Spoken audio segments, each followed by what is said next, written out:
400-500 बच जाते बस। तुम किस क्या हाथ फैलाने वाले चंगा ही है ना। मालिया तो रहने वाली एक बच्ची है बस, कोई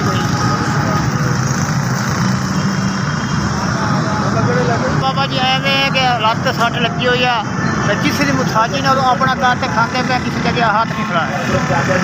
एक बच्ची है, एक वाले एक भाई, हम देते हैं पैसे तो घर तो करके चलाते हैं।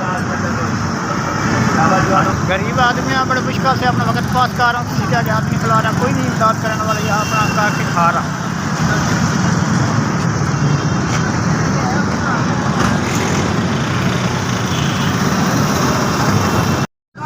हाँ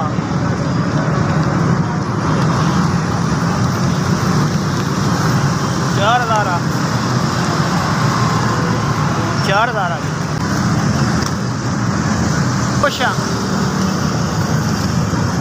मेरी भी मदद की अल्लाह तो उन्होंने मदीने वाला रोज़ा भी खावे ना, तंगी काई ना, उन्होंने मुश्किल सारी हल करें, कोई भी मुसीबत ऐसी ना आए, 24 घंटे खुशहाल रहे।